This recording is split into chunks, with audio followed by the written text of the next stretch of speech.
क्या प्यार महज दिल की धड़कन है या फिर मतलब दिमाग में चलने वाला कोई बहुत ही ठंडा और कैलकुलेटेड एल्गोरिदम?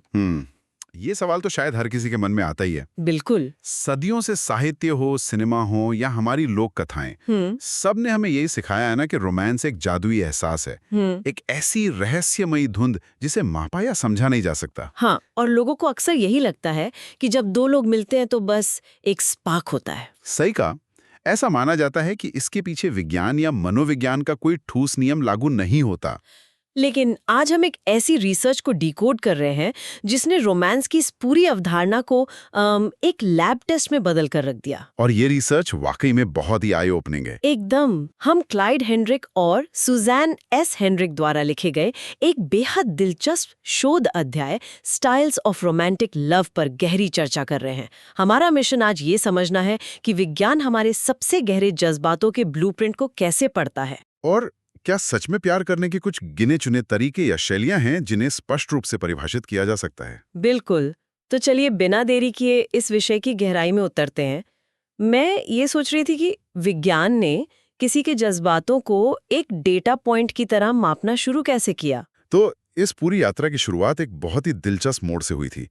क्लाइड और सुजैन हेनरिक, जिनमें से एक काउंसलिंग मनोवैज्ञानिक थे और दूसरे सामाजिक मनोवैज्ञानिक, जब उन्होंने ये शोध शुरू किया तब वे खुद नए-नए शादीशुदा थे। अरे वाह! मतलब रिसर्च की प्रेरणा घर से ही मिली। हाँ, एकदम सही।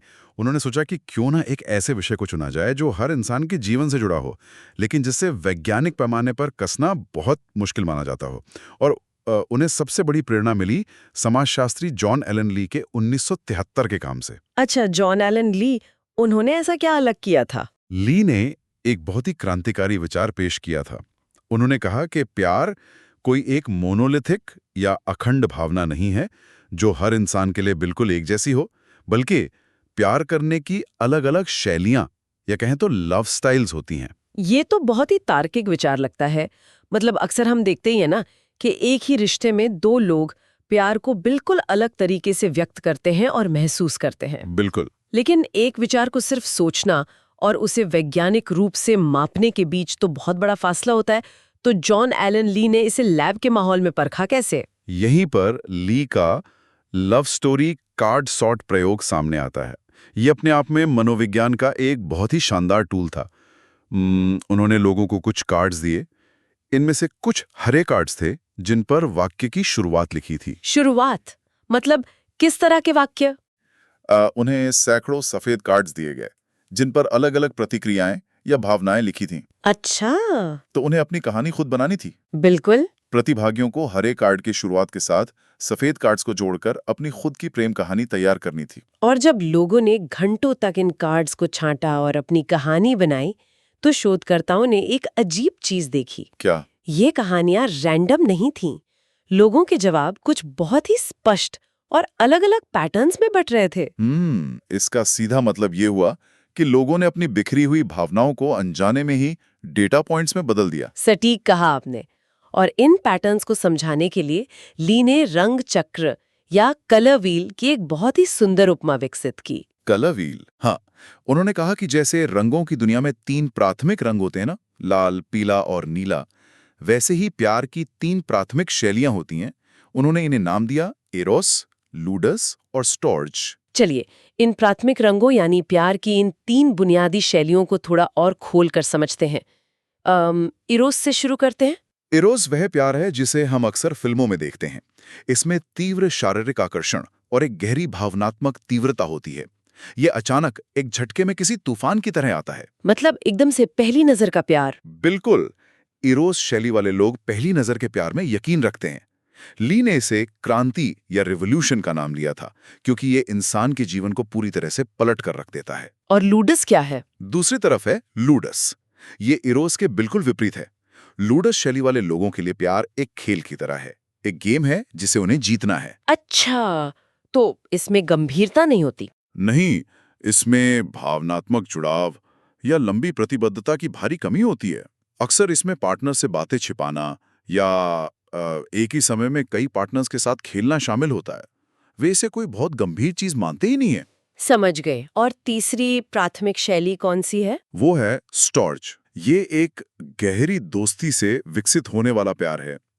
इसमें एरोस जैसी आग या अचानक लगने वाला झटका बिल्कुल नहीं होता। मतलब ये थोड़ा ठहराव वाला प्यार है। हाँ, ये बहुत ही शांत, स्थिर और भरोसेमंद होता है।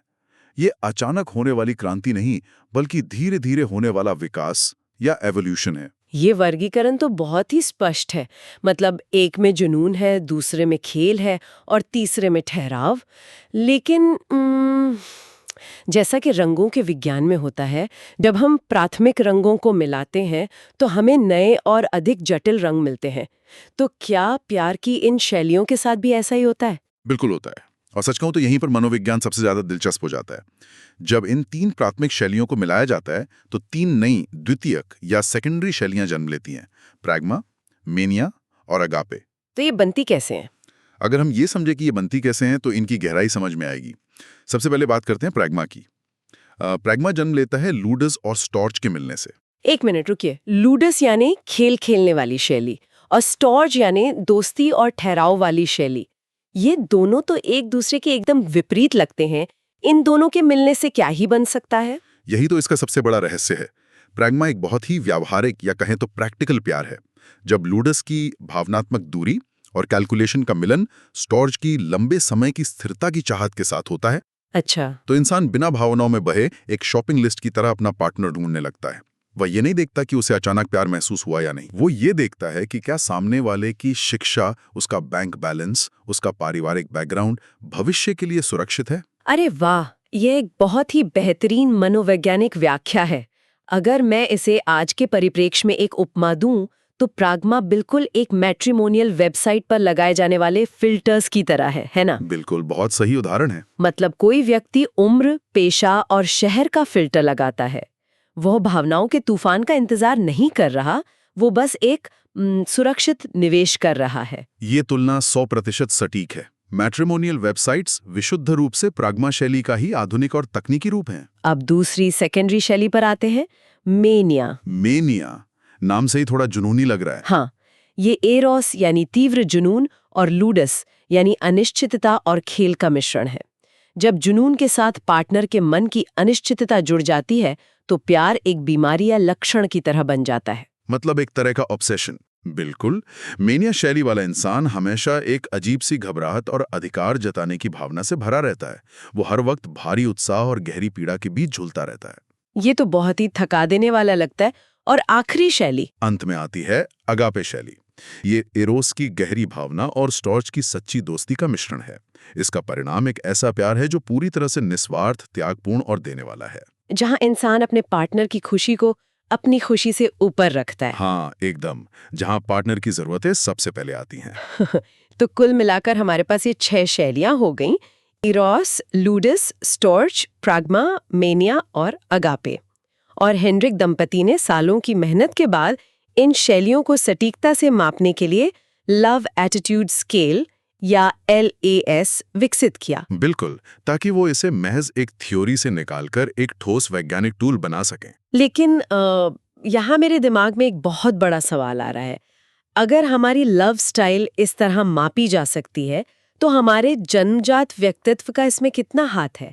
मतलब क्या हम अपनी लव स्टाइल के साथ ही पैदा होते हैं, या फिर जो प्यार में पड़ने का मशहूर तूफान आता है वो हमारी मूल शैली को भी बदल देता है? ये बहुत ही शानदार सवाल है। शोधकर्ताओं ने इस पर बहुत गहराई से अध्ययन किया।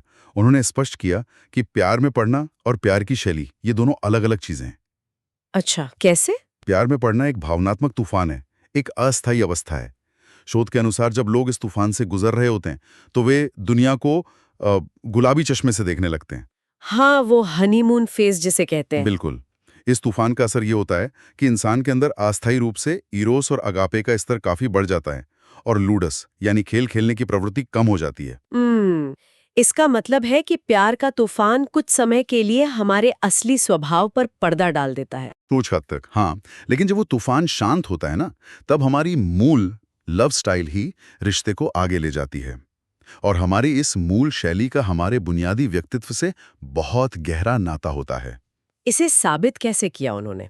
इसे साबित करने के लिए शोधकर्ताओं ने बिग 5 पर्सनैलिटी टेस्ट का उपयोग किया, जिसे NEOPIR कहा जाता है। डेटा ने दिखाया कि जो लोग इरोस शैली में उच्च होते हैं उनका व्यक्तित्व बहुत ही बहिर्मुखी या एक्सट्रोवर्ट होता है। अच्छा, मतलब वो खुले विचारों वाले होते हैं। हाँ, उनमें सहमति या एग्रीएबलनेस और कर्तव्यनिष्ठा बहुत अधिक होती है। वे अपनी भावनाओं को व्यक्त करने में सहज होते हैं। इसके ठीक विपरीत जो लोग लूडस यानी गेम प्लेइंग शैली अपनाते हैं उनका बिग 5 स्कोर बहुत अलग कहानी कहता है। वो कैसे? उनमें कर्तव्यनिष्ठा की भारी कमी होती है और न्यूरोटिसिज्म यानी भावनात्मक अस्थिरता बहुत अधिक होती है। कि ये डेटा मेरे हिसाब से बहुत ही दिलचस्प विरोधाभास पैदा कर रहा है। आमतौर पर हम सोचते हैं कि जो इंसान रिश्तों में गेम खेलता है या कई पार्टनर्स बनाता है वो अंदर से बहुत कॉन्फिडेंट होता है। हाँ, बाहर से ऐसा ही लगता है। लेकिन आप कह रहे हैं कि उनका न्यूरोटिसिज्म अधिक होता है। इसका क्या कारण हो सकता है? ये इस शोध के सबसे बड़े आहा मोमेंट्स में से एक था।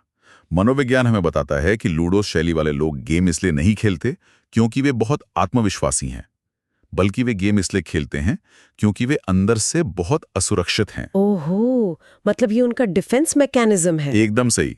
उच्च न्यूरोटिसिज्म का मतलब है कि वे सच्ची अंतरंगता और कमिटमेंट से बुरी तरह डरते हैं। उन्हें लगता है कि अगर वे किसी के बहुत करीब गए तो उन्हें चोट पहुंचेगी। इसलिए वे अपनी भावनाओं को बस सतह पर रखते हैं। हाँ, और एक रिश्ते से दूसरे रिश्ते में कूदते रहते हैं ताकि उन्हें कभी किसी के सामने अपनी कमजोरियां ना खोलनी पड़े। ये तो बहुत ही गहरी बात है यार। तो अगर किसी इंसान का मूल स्वभाव ही इतना अधिक लूडस है और वो अंतरंगता से इतना डरता है, तो क्या उस पर प्यार में पड़ने का वो तूफान कभी असर करता है? डेटा इस पर बहुत ही स्पष्ट है। उच्च लूडस वाले लोग शायद ही कभी उस भावनात्मक तूफान को महसूस करते हैं जिसे हम इरोस कहते हैं।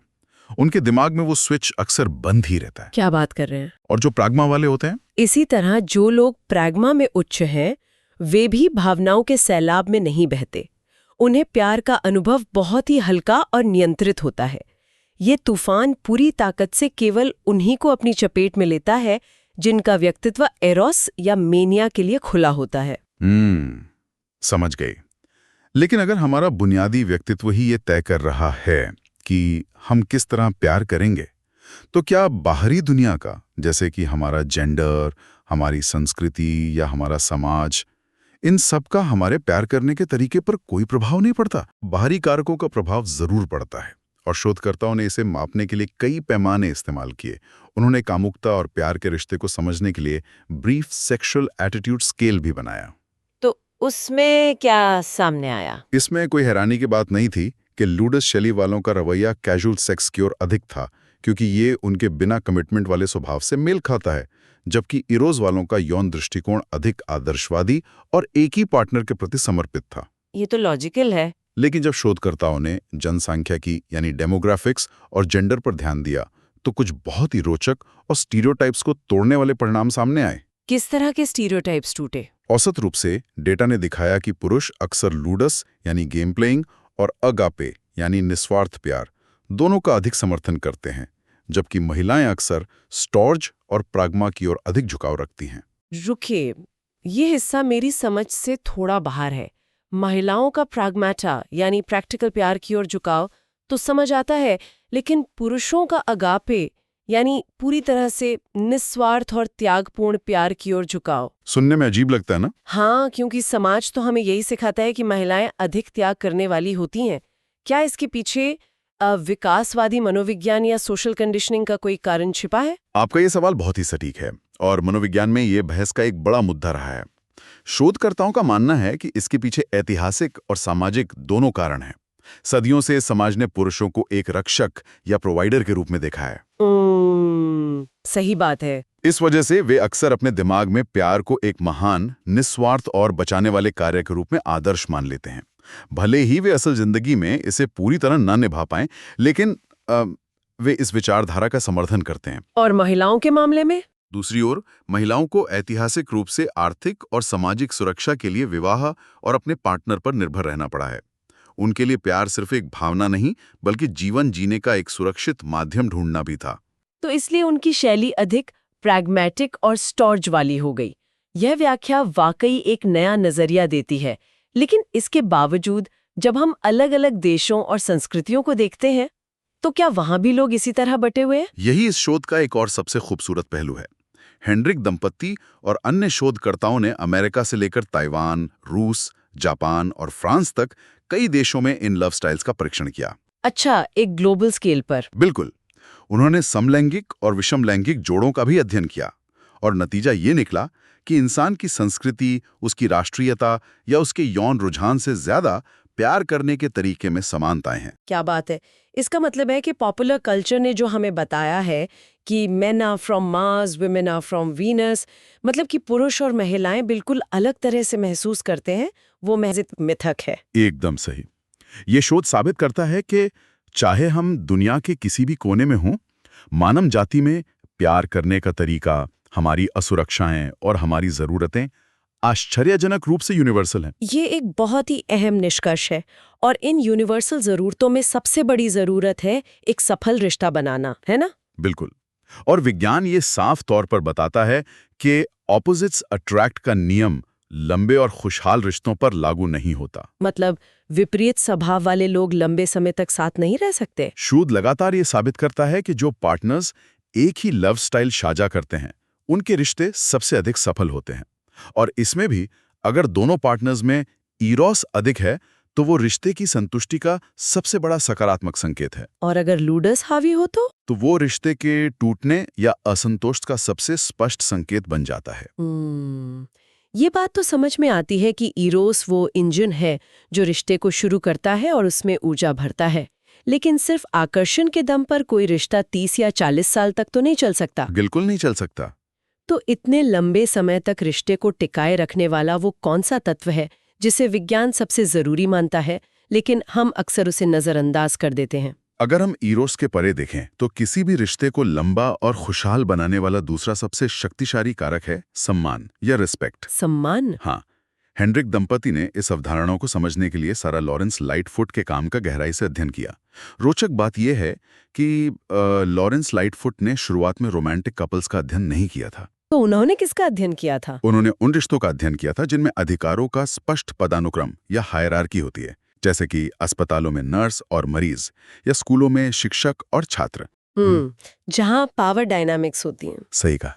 उन्होंने देखा कि जब एक नर्स किसी कमजोर मरीज के साथ पूरी गरिमा और सम्मान के साथ पेश आती है, उसे एक स्वतंत्र इंसान मानती है, तो उस रिश्ते में एक बहुत ही गहरा मानवीय जुड़ाव पैदा होता है। तो हेनरिक दंपति ने इसी प्रोफेशनल सम्मान के सिद्धांत को रोमांटिक रिश्तों के संदर्भ में लागू किया। बिल्कुल। उन्होंने पाया कि सच्चे और परिपक्व प्यार के लिए आपसी सम्मान महज एक अच्छी आदत नहीं है, बल्कि एक मूलभूत आवश्यकता है। उन्होंने सम्मान को मापने का भी एक पैमाना बनाया। और उस पैमाने से क्या पता चला? जब दो लोग एक दूसरे को सिर्फ अपनी खुशी का साधन नहीं मानते, बल्कि एक अलग इंसान के रूप में उनकी सीमाओं, उनके विचारों और उनकी आजादी का सम्मान करते हैं, तब वो रिश्ता असल में टिकता है। ये तो बहुत जरूरी बात है। हाँ, और ये सम्मान न केवल रोमांटिक पार्टनर्स के बीच, बल्कि पूरे परिवार में, यहाँ तक कि बच्चों के साथ संबंधों में भी उतना ही महत्वपूर्ण है। तार स्पोर्ट्स कार हो, उस कार में जो इरोस है, वो तीव्र आकर्षण, वो उस कार का शक्तिशाली इंजन है। बहुत उम्दा तुलना है ना? वो इंजन कार को बहुत तेजी से आगे भगाता है और एक जबरदस्त थ्रिल पैदा करता है। लेकिन सम्मान उस कार का स्टीयरिंग व्हील और उसके ब्रेक हैं। अगर कार में सिर्फ एक बहुत पावरफुल इंजन है, लेकिन काम करने वाले ब्रेक और सही स्टीयरिंग नहीं है, तो उस कार का दुर्घटनाग्रस्त होना पूरी तरह से तय है। मैं पूरी तरह सहमत हूँ। ये एक बहुत ही सटीक तुलना है। सम्मान के बिना इरोस का जुनून बहुत जल्दी मेनिया यानी जुनूनी और विनाशकारी प्यार में बदल सकता है। बिल्कुल। सम्मान ही वो तंत्र है जो उस असीम ऊर्जा को सही दिशा देता है, उसे बेकाबू होने से रोकता है और रिश्ते को एक सुरक्षित रास्ते पर बनाए रखता है। तो आज के इस विस्तृत चर्चा को अगर हम समेटें तो एक बात पूरी तरह से साफ हो जाती है कि कोई भी इंसान अपने पूरे जीवन भर प्यार की केवल एक शैली के बॉक्स में बंद नहीं रहता। हमारी उम्र और हमारी जीवन की परिस्थितियां ये तय करती हैं कि हम किस शैली को अपनाएंगे। ये एक बहुत ही व्यवहारिक निष्कर्ष है। उदाहरण के लिए, जब दो लोग पहली बार किसी पार्टी में मिलते हैं और घंटों तक एक दूसरे में खोए रहते हैं, तो वो इरोस है। हाँ, वो पहला स्पार्क। लेकिन कुछ साल बाद जब वे दोनों मिलकर एक नए शहर में घर शिफ्ट कर रहे होते हैं, थके हुए होते हैं और साथ मिलकर सामान पैक कर रहे होते हैं, तब वहां जुनून नहीं बल्कि स्टॉर्ज यानी गहरी दोस्ती और टीम वर्क काम आता है। सही बात है। और कभी ऐसा वक्त आता है जब एक पार्टनर गंभीर रूप से बीमार पड़ जाता है और दूसरा महीनों तक उसकी निस्वार्थ देखभाल करता है, तब वे अगापे की अवस्था में जी रहे होते हैं।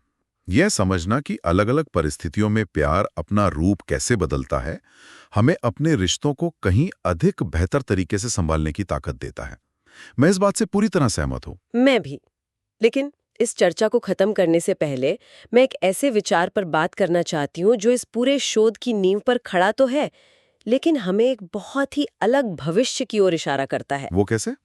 देखिए, आज हमने देखा कि हमारी लव स्टाइल, हमारा व्यक्तित्व, हमारा सेक्सुअल एटीट्यूड और हमारी जनसांख्यिकी, इन सबको डेटा के जरिए पूरी सटीकता से मापा जा सकता है। इन सबके मनोवैज्ञानिक मैट्रिक्स मौजूद है। हाँ, बिल्कुल। तो अगर इंसान की भावनाएं एक स्पष्ट एल्गोरिथम का पालन करती हैं, तो क्या भविष्य में आर्टिफिशियल इंटेलिजेंस केवल सही लोगों की मैचमेकिंग तक ही सीमित रहेगा? ये एक ऐसा सवाल है जो विज्ञान और तकनीक दोनों की सीमाओं को चुनौती देता है। जरा कल्पना कीजिए ना, क्या ऐसा हो सकता है कि भविष्य में एआई इन सारे मनोवैज्ञानिक मैट्रिक्स का उपयोग करके एक ऐसा बिल्कुल सटीक और कृत्रिम माहौल तैयार कर दे जो दो बिल्कुल असंगत लोगों के दिमाग में भी इरोस का वो भावनात्मक तूफान पैदा कर दे? ये विचार तो काफी डरावना है। है ना?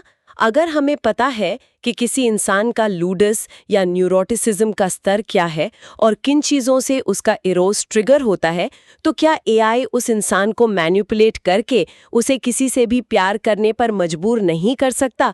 क्या विज्ञान प्यार को डिकोड करने के बाद अब उसे पूरी तरह से हैक करने के करीब पहुंच रहा है? मनोवैज्ञानिक दृष्टिकोण से ये विचार जितना असहज करने वाला है, डेटा के आधार पर उतना ही संभव भी लगता है। जब भावनाएं एक पैटर्न बन जाती हैं, तो उस पैटर्न को हैक किया ही जा सकता है। ये एक ऐसा सवाल है जिसका जवाब शायद आने वाला समय ही देगा। बिल्कुल। और इसी बड़े सवाल के साथ हम वापस वहीं पहुंच जाते हैं जहां से हमने शुरुआत की थी। अक्सर जब हम प्यार के बारे में सोचते हैं तो हमें एक बहुत ही जादुई और रहस्यमयी धुंध दिखाई देती है, लेकिन आज की हमारी इस चर्चा ने ये साबित कर दिया है कि उस धुंध के पीछे एक बहुत ही स्पष्ट, वैज्ञानिक और मापा जा सकने वाला ब्लूप्रिंट छिपा है। एकदम सही बात है। ये ब्लूप्रिंट हमारे व्यक्तित्व, हमारे समाज और हमारी परिस्थितियों से मिलकर बना है। अब ये हम पर निर्भर करता है कि हम इस डेटा और विज्ञान का इस्तेमाल खुद को और अपने पार्टनर को बेहतर ढंग से समझने के लिए करते हैं या फिर किसी मशीन को हमारी भावनाओं के एल्गोरिदम से खेलने की इजाजत देते हैं। सोचने के लिए एक बहुत ही दिलचस्प विचार है। हमारे इस डीप डाइव को सुनने के लिए शुक्रिया और हम आपसे मिलेंगे अगली चर्चा में।